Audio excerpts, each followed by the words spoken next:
All right, hello everybody. Welcome to today's webinar. On behalf of myself and Bernhard Kappe from Orthogonal and Buddy Smith and Michelle Jump, who's not able to be here today from MedSec, we're pleased to have you all back out here today. This is, I think, our fourth webinar we're doing in the series on using Bluetooth with medical devices and trying to help share lessons learned that we've had and also from partners about using Bluetooth with medical devices, which sounds like something that should be simple, but I think as we've all learned over time, is not. We're going to really try and cram a lot of content in here today. As we say, we're going to try and pack 4+ hours worth of information for you into, well, we'll say 50 minutes. So the core presentation we promise you will be 50 minutes, no more. We will try to answer some of your questions during that time and at the end. However, as we do with all these webinars, we are going to actually stay on up to 90 minutes if there's questions for that. Sometimes there is, sometimes there aren't, but generally we find about 40% of the people stay well past the 50-minute point to ask other questions. So we want to really make sure this has got a lot of value for you. We will be posting the webinar online afterwards as a YouTube and also doing a summary blog, which we will let you all know about. If you've been to our webinars before, you know we definitely follow up with that information. We also have 2 more webinars coming up, one of which is scheduled for September. We'll share the information for that later. That one's about working with the FDA on regulatory requirements and approvals related to devices with Bluetooth. Really, so our goal today is to really just give you a lot of gold nuggets you can take away from today. If you've been to our prior sessions, generally, you know they're not us talking at you. It's more of a conversation, or we do interviews or dialogues. This one is unusual because really we're here today to brain dump a lot of hard lessons learned over 10 years plus of working with Bluetooth and medical devices and just share it for you because frankly, there's just a ton of gotchas and things that afterwards seem like obvious problems, but you just might not think of them beforehand. That's why they're called edge cases. They're just the out there situations that pop up. The reason they pop up, particularly with Bluetooth, is because frequently the use of Bluetooth in medical devices is tied with moving medical devices from points of care, hospitals, clinics, et cetera, to what we call points of living, which are the home, the car, the bus, work, the baseball game, the airplane, anywhere in your life that you just are and need to interact with the medical device. And the world's kind of a crazy place. A lot of things happen out there, a lot of interesting situations, and technology is not necessarily inherently designed to handle every one of them from day one. So we're here to talk about how do you anticipate and deal with those things. If you have questions, I know a number of you submitted questions beforehand and we've reviewed them and we'll try to address them. Also, please do put questions in the chat the whole way through. We really want to hear from you. Throw out hard ones to us. We'll try and answer them throughout kind of as we go if they're relevant. And if not, we will, or if we can't fit them in, we'll kind of get them at the end. With that, let me ask our two panelists here or participants to introduce. Let me just say a few sentences about their firm. Buddy, if you could go first, who you are and what MedSec does. Sure. Hey guys, my name's Buddy. I've been with MedSec for about a year now.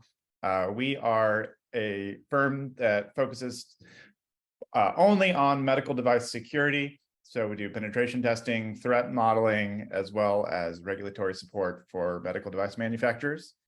My role is technical leadership, so I'm helping to drive some of our initiatives and interface with clients and those sorts of things.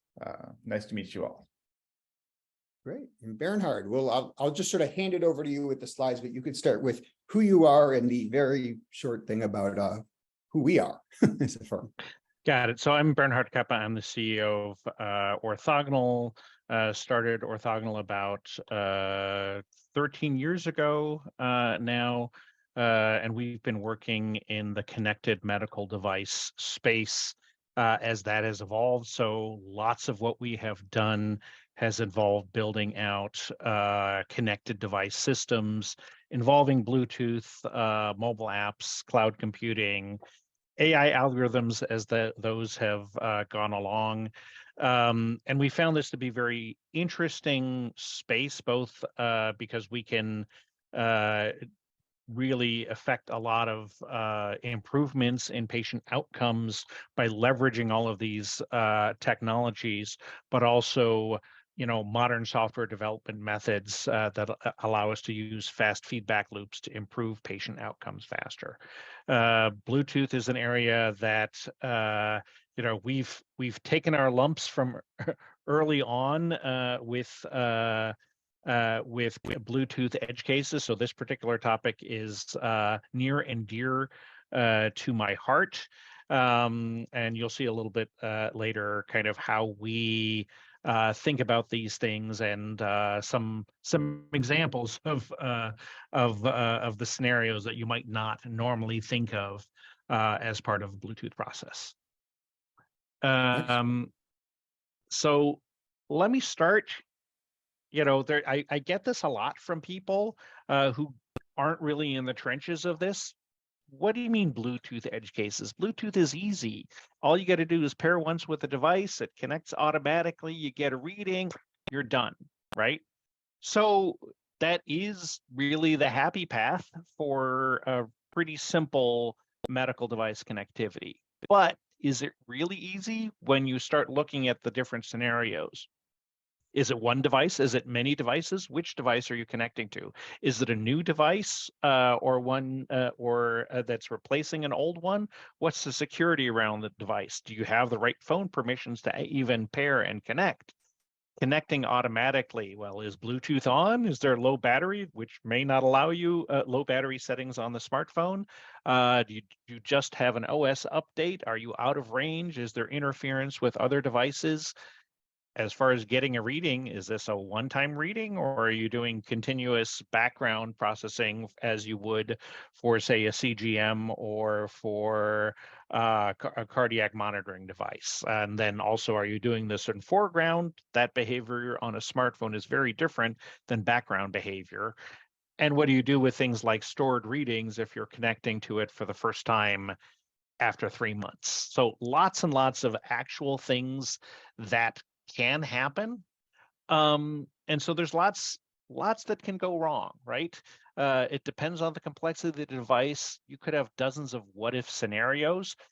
They're not the happy path scenarios where everything go right. We typically call them either edge cases or corner cases. Different people use different terms for that. Each system is different, but there are common patterns. And these edge cases, some of them are rare, and you have to decide what to do with those rare cases, whether you should deal with them or not. In some cases, you can mitigate them. In other cases, you can't. But some of these edge cases occur fairly frequently. A little background on the term edge case. We use it a lot, and different people mean different things by that. I liked the Wikipedia entry on edge cases.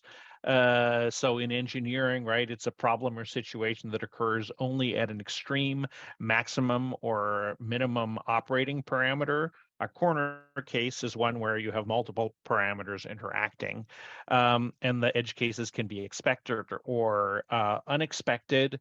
And part of what you need to do in engineering is planning for and gracefully addressing the edge cases. That can be a significant task, especially you have a more complex system with a lot of risk in it. And you need to plan ahead for it rather than just wait for things to happen for obvious reasons.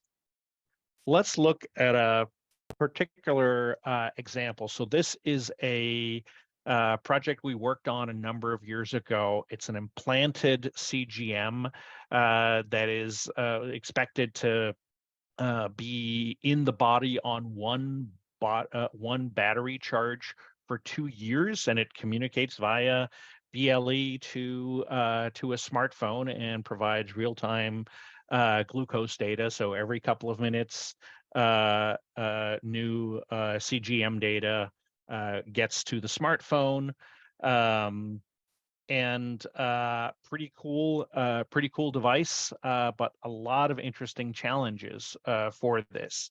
So if you look at this area over here in terms of 2-year expected life, 1 battery charge, pretty small device, you really have to optimize for low power consumption. And whereas in something that maybe gets charged every day. The Bluetooth is not going to, Bluetooth low energy is not going to be critical in terms of the power consumption. In a case like this, it is actually very critical. At the same time, you have the need for reliable, continuous communication, right? You're getting glucose data and alerts for hyperglycemic, hypoglycemic events as part of this. So you have to optimize for both of these things. So that's definitely a lot of edge cases around that, right? What you need to do in terms of your Bluetooth profile and your advertising interval, in this case, actually not keeping a connection open was part of the power optimization, not something you would do under normal circumstances, but in this case it was. So closing the connection to preserve power and then opening it back up, that means you're advertising in between. So how far can you stretch the advertising interval while still being able to connect back in background mode on a regular basis? This type of a project is maybe on the extreme end of the types of edge cases that you get, but it is certainly a lot more complicated than a device where you are really just connecting, let's say, getting a spirometer reading, or and it's really just happening in the foreground. Fewer edge cases that you have to deal with in those cases. Another interesting edge case we had in this, or scenario that we had in this case, was, for a clinical trial, you would have basically a device being implanted and really sort of scheduled throughout a day for, say, 20 or 30 people, or over a couple of days. You would have devices being implanted and then paired with smartphones in the OR. So the scenario you had here is lots of different smartphones, as well as implants, and connecting the right one to the right one in that scenario was important. Plus, since it was these things were actually inside the body, testing for this and being able to simulate this was also very important. So there were usability and use error considerations, but also, what happens when you have 20 of these things communicating in a very short space. So, we simulated this with 20 plus smartphones, and you can see there that the devices are actually inside a saline solution in a container. So, that was part of the design and testing process for these types of scenarios. That's not the normal usage scenario, but it's a critical scenario for the ability to actually implement this solution for patients. So your challenge initially is to find the edge cases, right? And the way we go about doing this is really, starting with the usage scenarios and the workflows of your system. So really, the work you need to do anyway to really understand what you're building, what the patient risks are within that, how you deal with those things, and to make sure that it works well end to end is sort of the baseline for this. And then looking at what the device interactions you need to support this. Are you doing background processing? Are you getting alerts and then automatically sending something back to the device? What are those scenarios, and when are you running across those? And then based on those things, then you can start looking at the failure modes and the risks, and really doing risk analysis on that, including the risks around Bluetooth. That's really the starting point for this. If you're starting from scratch and you've never done Bluetooth, it helps to have a lot of experience with this. Certainly we benefit a lot from the experience that we have had around this. But there are a lot of patterns and particular things you want to pay attention to. So obviously pairing, bonding, and unpairing, advertising, are you doing end-to-end? Are you doing out of bounds pairing, out of band pairing, excuse me? Thinking about the user action through the OS. There are things they can do in the app, but they can also get out of the app and change settings for some other reason in the operating system. So, what are those scenarios and how do you deal with those if they turn off Bluetooth or they do some other thing that might affect what you're doing? There are Bernhard, definitely Android and iOS differences. Yeah, I had a question that came in on this. yeah.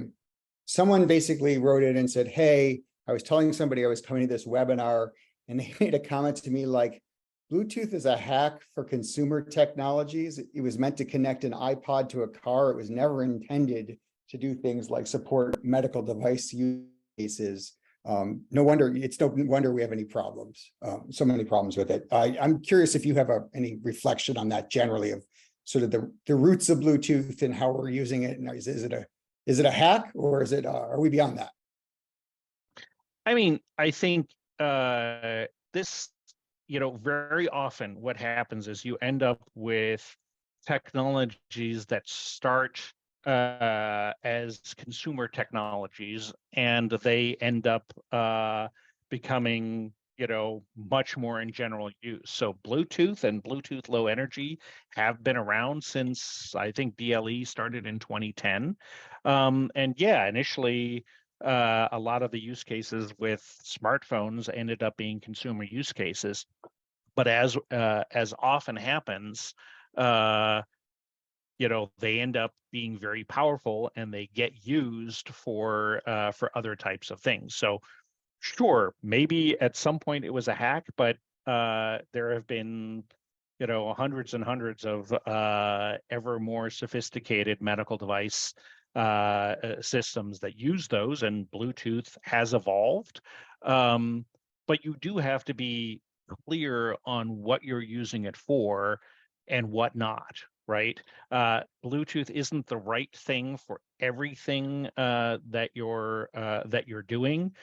Just like distributed systems and cloud computing isn't the best thing for everything. Sometimes what you need is a self-contained medical device that does not connect to the rest of the world, and there is no dependencies on those things, or no, at least for the critical functionality.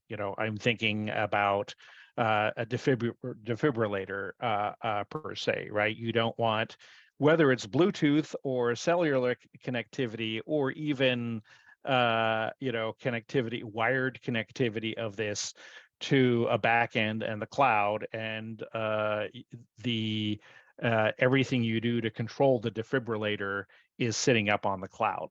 That doesn't make a whole lot of sense. But there are plenty of uses for having a connected defibrillator, for collecting data off of there, for other things you can do with that, and potentially for having smartphones and Bluetooth connectivity. So, I think the technologies are there. They're pretty damn reliable for certain types of things, but you have to have your eyes open for everything you're doing. And I'd also note that Bluetooth Low Energy is an entirely different beast from classic Bluetooth. I think we kind of discussed that in the other webinars. Bluetooth Low Energy really is designed for devices to talk to a central master or to each other. So the Bluetooth Low Energy use case for medical devices actually is pretty compelling, and it does fit pretty well. Yeah. Doesn't mean it's easy, but it does, and it's sort of, it's always a risk reward thing. There are lots of things, especially if you look at something like CGMs or insulin pumps, having that information on the smartphone and having alerts on the smartphone and on the watch, etc. Very useful, being able to collect data and have trends. I mean, ton of benefit to that. So as always, risk benefit is what you have to look at here. So there's a bunch of other things here, right? So, is in particular around background mode. There's gotchas when you do updates, especially with background mode. If there's an OS update overnight, maybe your background mode isn't working anymore until you open the application back up. Lots of things around sort of what happens when you go out of range or you're back in range, or you have intermittent connectivity or interference because you have so many other Bluetooth devices connected or in the environment. All things that you have to look at and test. And then what happens, invariably you're not going to be always connected when you reconnect after disconnecting. So these are all like the types of things that you should be thinking about. There's more. There's lots of edge cases that you are kind of don't fit into big buckets, and there's new ones we actually discover, with new scenarios. I give you an example here. So a project we did with Quidel, the Sophia Q point of care diagnostic. So in this case, it's a small, let's call it a dumb device that is connected to a smartphone. You scan an assay QR code on the smartphone that tells you exactly what kind of a test you're running. You are then communicating that information, exactly what the exposure, how long, et cetera, when to take what images to the device, pull that data back into the smartphone, feed it into a pipeline, have an AI algorithm that then provides test results and have results display and feed that up to the cloud for the CDC and others. So one of the use cases in this particular case, or potential uses scenarios, was actually mass testing at an event. So in this case, you've got many devices potentially sort of lined up in some long tables or something like that, and you have a lot of applications and people using these applications to run the tests. And it's not always one device connected to one one smartphone. So in order to do this efficiently, you might need to actually drop connections. So when you're done and you need to run another test with this, you might need to have the connection dropped, so you no longer have a connection between the device and the smartphone, so that the device can then advertise and be used by another smartphone. That's not always the case, but in this particular scenario, that has to be one of the modes that you have to be able to work with. So again, that has a number of other edge cases, that particular use scenario, that you might need to look at. Another one we ran across fairly early on was for a nerve stimulator. In this case, the mobile application, pulls usage data from the device, also, what the settings are, et cetera, and can also, has various outcomes survey kind of data that can correlate in with that. And then it can send that information together with location data up to the cloud, combine that with weather and pollution data to provide a personalized dry eye forecast that gets sent back. One of the interesting things here was that this often happens where app use is not mandatory. So you can use a device without the app. Sometimes it's intimately tied. You can't use the device unless you're connected to the app, and especially if you have pay-per-use or something like that to initiate, say, a therapy, that might be a scenario. But in many cases, the app use is not mandatory. And so what happens when someone decides to use the app after, say, 3 months or so for the first time? Well, in this particular case, you had 3 months worth of data on the device, and if you don't test for that, and you have a first in, first out way of getting that data, you could be sitting there with a spinning wheel for quite a long time at the beginning. Obviously, not the user experience that you want, and so this is a scenario that can happen. So you need to think about what data is the most critical. Do you want to do first in, first out?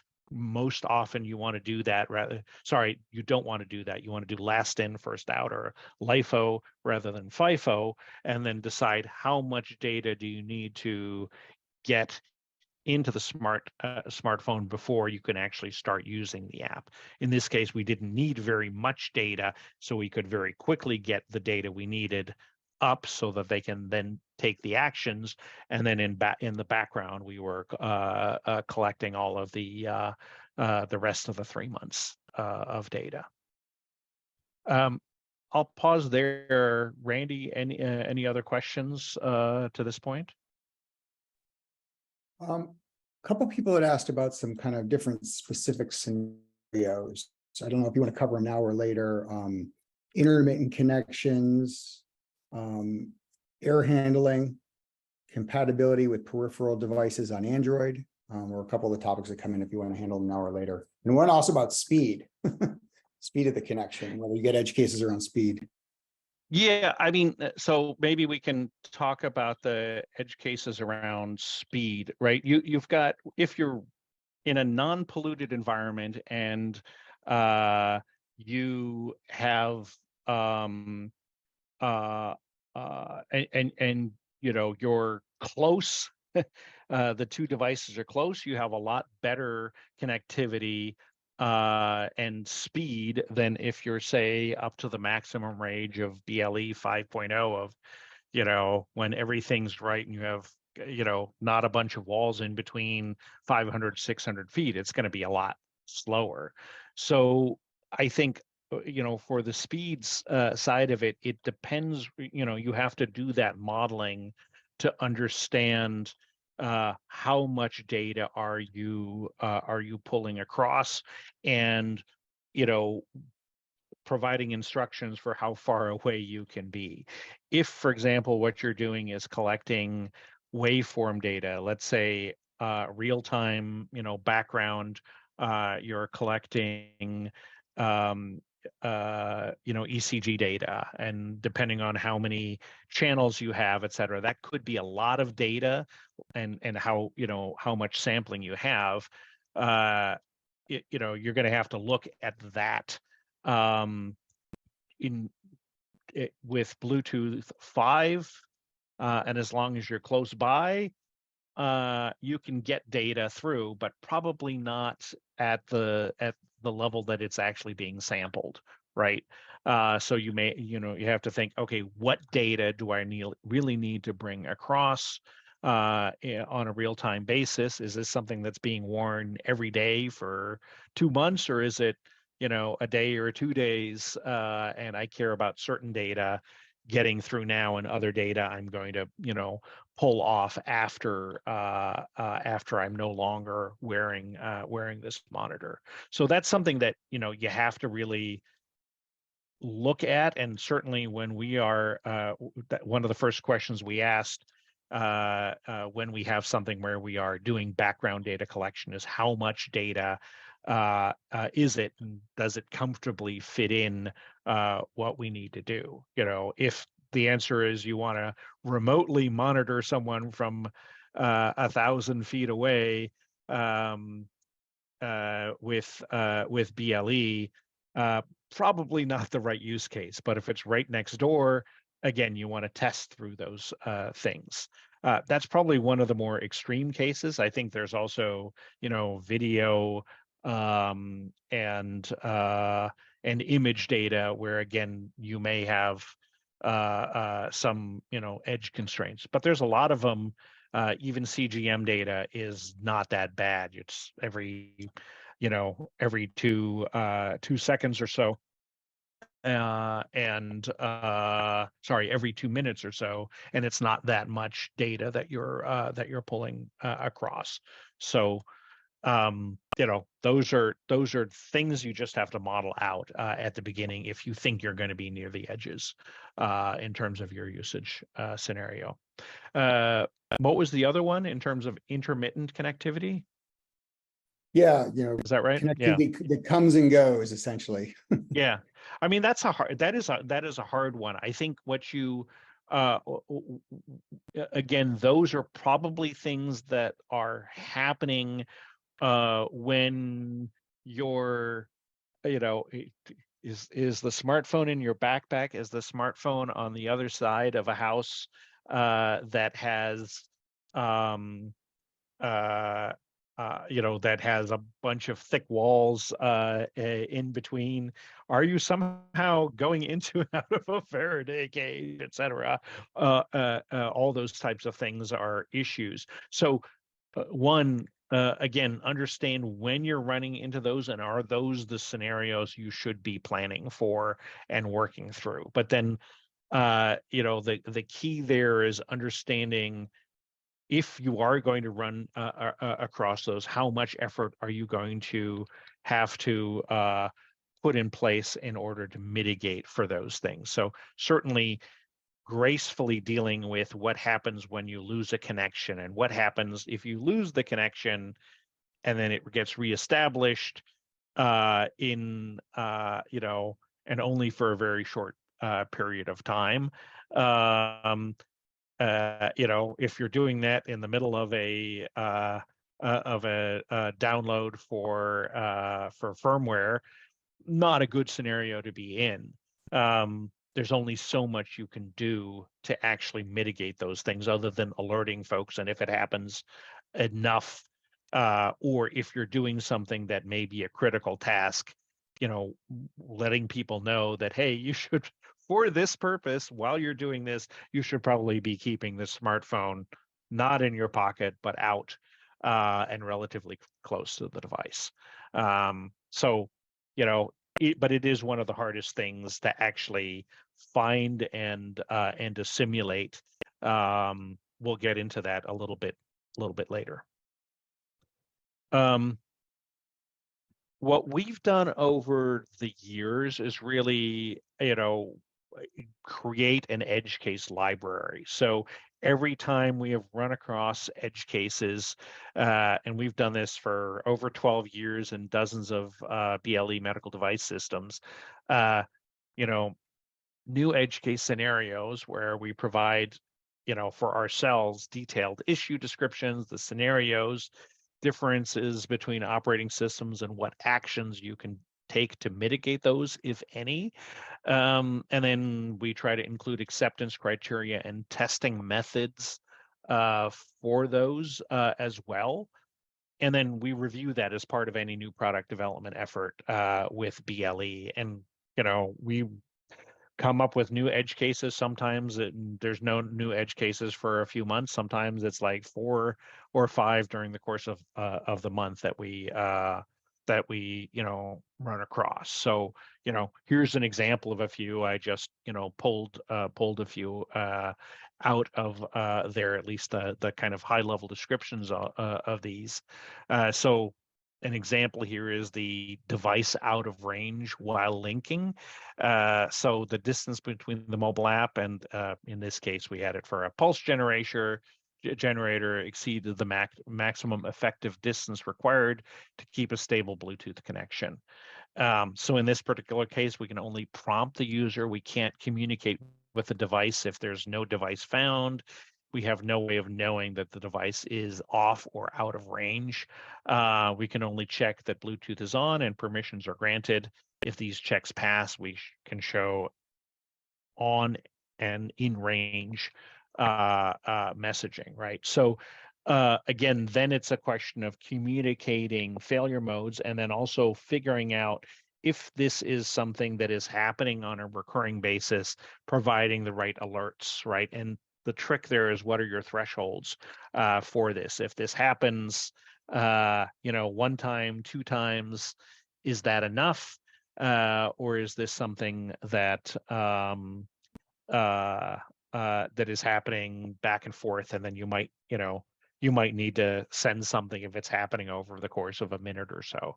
The other part of it is then, of course, graceful failover when that happens, right? When you do connect back in. But if it's happening in, out, in, out, in, out, there's chances are you can't do terribly much at that point. That is one of the trickiest ones. But in any case, there's lots of different scenarios and differences also between what happens with between iOS and Android. Our libraries have proven to be very useful and helpful, just as in terms of prompting things, and then as you are doing the analysis, and then having actions and in some cases actually sort of testing criteria and testing scenarios for it as well. So that brings us to the whole testing for edge cases. Just because there is an edge case doesn't necessarily mean you have to or want to test for it. Especially if you're in a BYOD environment and you have lots of different smartphones and operating systems that you may be connecting. We typically use a risk-based approach, as you would expect for a medical device company. So as we're doing the risk analysis around these things, we're looking at what the frequency of this is, and what of these conditions are, and then what's the severity of the harm, and then based on that, making a judgment on whether we need to mitigate or provide information on that, and then also, in what cases do we run tests on that. In any case, when you run into an issue, it's really important to clearly communicate, and actually specifically communicate errors to the user. Like, one of the worst things you can do is you have if you have an error message that says Bluetooth device disconnected. That could be your Bluetooth device. It could be one of two that you have connected. It could be a totally different Bluetooth device. So really being very clear how you're communicating those things, and being as specific as possible as on what's going on, goes a long way for many of these types of things. I've seen that particular one, so many times, where you're like, really? That's the best you could do? You just use the default messaging? And then thinking about sort of the edge case mitigation, we typically do these as part of user stories or as standalone user stories, and using good BDD. So using acceptance criteria and a testing approach as part of the user stories. We try to automate as much as we can. So, orchestration, test harnesses, the ability to sort of run these tests across with lots of devices and lots of smartphones helps a lot. As does then sort of making sure that you are capturing Bluetooth related events and application behaviors that might imply those things, or that might involve those things as part of your monitoring. So whether that is something that you are feeding into your own monitoring backend, or you're leveraging something like Mixpanel for product analytics, making sure you are capturing that type of information is also helpful for diagnosing and figuring out, oh, this only happens in these circumstances with this particular smartphone model or operating system model, or only in these jurisdictions. Those are all things you can use to sort of help you diagnose and then troubleshoot those types of things. So the last part of this, I was talking to Nikita Pisal, one of our senior test engineers at Orthogonal, about this, and kind of the testing that she does and what it's like to do the testing. And while in many cases, we can automate 80 to 90% of the testing. There's certain types of testing that you can't really automate particularly well. So in particular, some of these sort of in range, out of range, long-term type things are hard to automate. They're possible, but they're also expensive to automate. So she does a lot of, walking and getting far away from the devices with a smartphone as part of it. So she says, when I do Bluetooth testing, I get my steps in. So there are going to be manual things. I think it's a good idea to sort of separate your protocols, so you have automated protocols, but then you also have a smaller set that you can run as manual protocols for those things. One of the things we've often done is, again, if we have something that's an implant, using saline solution and having something for that, having a Faraday cage of some kind that can be, something specific like I'm showing here on the screen, or frankly, a Trader Joe's or Costco cookie tin can also work for that as well. We've used both of those types of things. Last thing I want to say before we get into questions, right? Just in summary, you want to, when you're dealing with the edge cases, you want to analyze your usage scenarios and workflows with a Bluetooth risk in mind. Build a library. If you're doing this over time, it's important to sort of have those things, so the next time you do it or you're analyzing a new feature, you're not really starting from scratch. Or if you have people that haven't really dealt with it before on your team or a new product, capturing those things in a library and reusing them has proved to be very, very useful for us. Edge cases in BDD, behavior-driven design, syntax for user stories and how you go about testing, and then automating and monitoring are the big things. And then keep your eyes open, because this is always changing and we get new changes to how the operating systems work, new smartphones, and new versions of Bluetooth as well. With that, any questions? We've got a few here that I'll run through. One is sort of a general one of like, he wrote something like, the Bluetooth deck is 1,600 pages. Mm-hmm. And what it kind of sounds like is most, like if you're connecting for audio, just to listen to music and stream, you can use about 30 pages of it.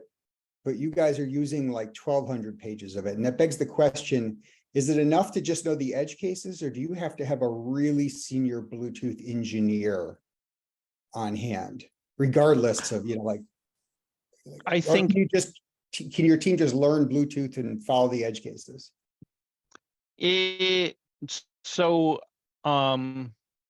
can, but it's sort of, some of this is, you're going to make mistakes, right? So I think it's very important to have initially, as you are designing the system, you have senior experienced engineers that understand Bluetooth, both on what happens on the firmware side as well as what happens on the smartphone side, right? As you're designing the profiles and as you are looking at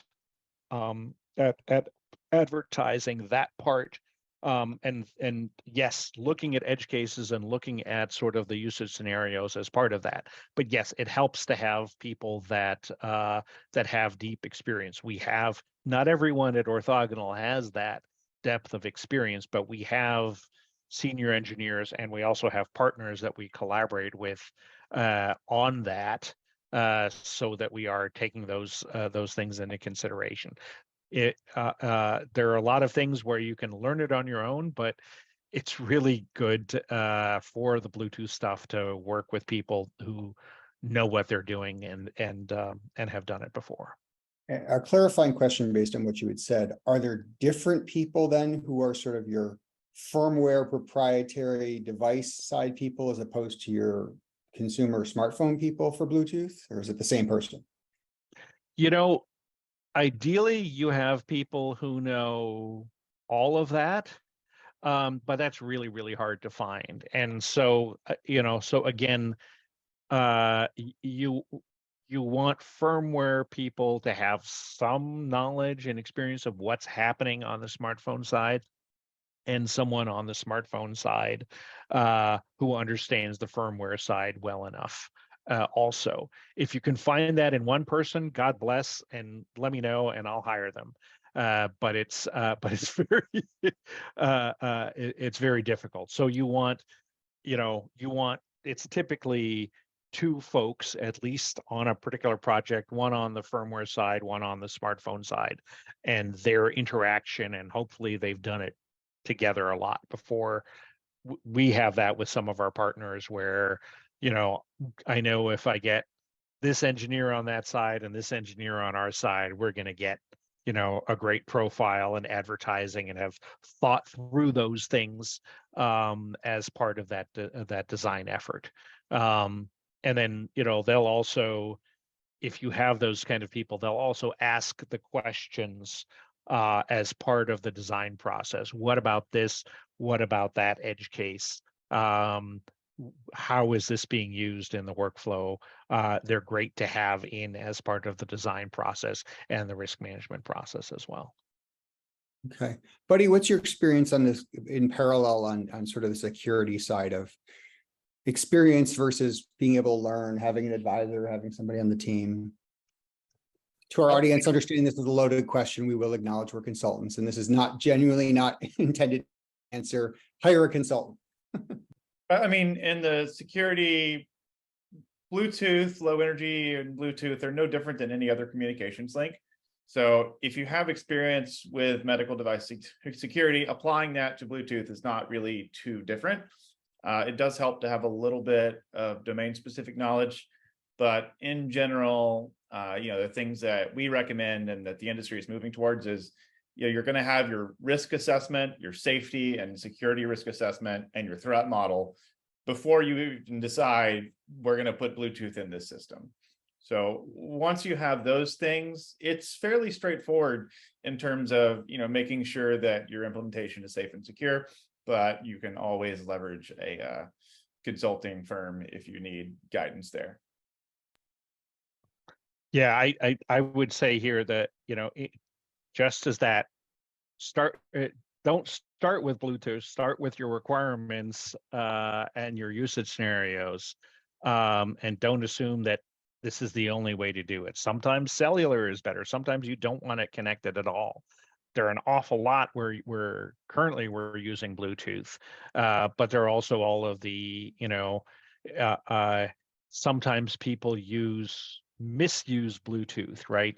Even if it's a fine protocol and such, if all you're doing is using a smartphone basically as a relay or a modem, for getting data from a device up to the cloud, and there's really no need for user interaction,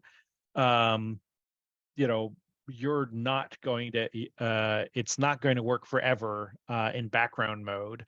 And at some point it's going to stop working unless the user opens the app again in foreground mode. So, understand the scenario. Typically, if you're going to have a smartphone involved, there better be some reason for the user to actually want to or need to use the application and to communicate via Bluetooth to the smartphone. Otherwise, you're not going to get what you want out of it. There was a question generally about versions of Bluetooth. I saw reference questions. One was 4 to 5 and one was 5 to 6, and how that impacts any of this. Yeah, so 4 to 5, right? This is something that really has mostly, at least as far as the smartphones go, has happened. I think we monitor it and sort of like, most smartphones end up getting replaced within 2 to 3 years. And so when Bluetooth 5 really, came on, you could see the trends in terms of that. And I think we have a new report coming out on 90, I don't know, 5% or of the smartphones that are out there in people's hands have Bluetooth 5 at this point, and just going to keep going and going. And a lot of the ones that don't are kind of not really being supported with OS updates and those types of things as well. So you don't necessarily want to be on those. That being said, all of these are backward compatible and can do, if you have 4.2, you can use 4.2. The differences you end up with is there is better security in 5.0. There is better, better range and better throughput and optimization within those. So at this point, maybe you have some legacy reasons where you have a device which still has a 4.2 chip, but I would not put a 4.2 chip into a device now. There's really, no good reason to do it if you want to connect to a smartphone. As far as kind of 6, we're going to go when 6 gets adopted and brought out, the smartphones, we're going to have a similar half-life. I haven't seen anything, I don't know, Buddy, if you have, as to when Apple or Google or Samsung might be bringing Bluetooth 6 out. But I don't think we need to worry about it, at least over the next 2 years, and probably longer than that. Thing. And I think our next is it our next webinar when we have someone from Nordic kind of talking about future of Bluetooth and things like that. That might be a great question as well there. Our webinar in September next month is on FDA regulation. How do you approach, your FDA interactions? So it's the October webinar. Following month, we have his title is the Enterprise Vice President of a product for Nordic Semiconductor, which is arguably sort of the gold standard chip maker and test maker for this, who's going to be talking about sort of not just Bluetooth, but if you're looking at wireless in your medical devices 5-10 years down the road, what's coming? Let's start with the premise that it probably won't just be incremental from today. So let's understand what's coming and how we should be thinking about what we can do with devices in the future. So yeah, we'll bring that one up again. So another question, somebody said they're having a heck of a time dealing with the Android emulator. Okay. If you have any comments about how do you test edge cases in Android, or I guess we'll add to that, is there a difference between Android and iOS for that? It's a good question, and I literally just had one of my engineers point me at it yesterday around issues for emulators, but I don't have the depth of knowledge of that. We can certainly get back to you on that. I know there are a few challenges there. I think both on iOS and on Android. I think there are limits, frankly, to what you can do with emulators, and sometimes you have to do that, but a lot of times you just gotta, test with real smartphones as well. So that's what we have found is, like, during development, you test with emulators, but testing with real smartphones is kind of, you can't avoid it, and having a bunch of smartphones around is important as well in that regard. But I can get back with more information if there's a particular person who had that. I can go talk to our engineers. Okay, you're welcome to email us, even just info@orthogonal.io if you want. Interesting point, saying the points that you don't just need, somebody said you don't just need architecture thoughtfulness, but also operations oversight. we're seeing the need to look at patient outcomes and post-market surveillance, i.e. device operations, to find any clinical or operations risk. For instance, are there, did not send data at a known interval or something? People who are sort of embedding that kind of Bluetooth monitoring in for the device once it's live.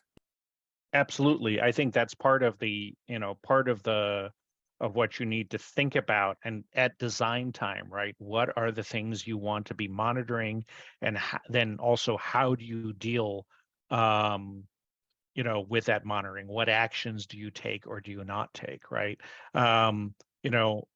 If there's scenarios where, let's say you're in, you're going to go on an airplane, you set the thing in airplane mode, and you're on a flight to Asia, 16 hours.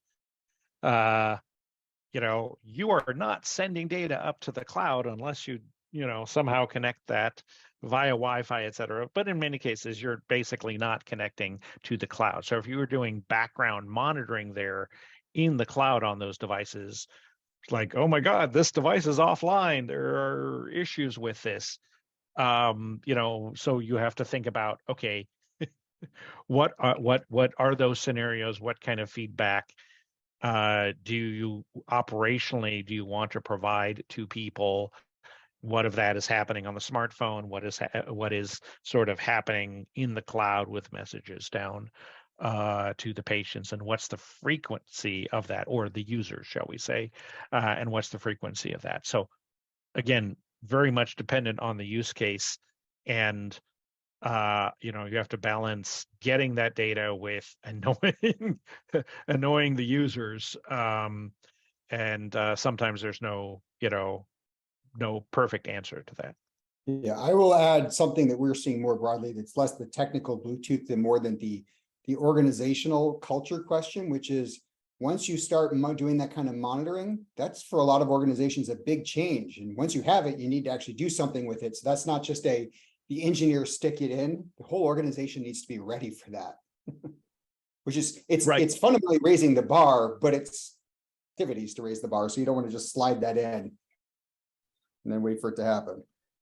Yeah, that's right. And then sort of like, operationally, how is that conveyed? Who gets that information? Do you have, who's doing the monitoring, or who's responding to that? And are they going to make a telephone call? Are they going to send an email, or are these automated alerts, or really just things that are available for people in a call center as well to help people diagnose things? Again, depends on the risks and the operating model and business model of that you have.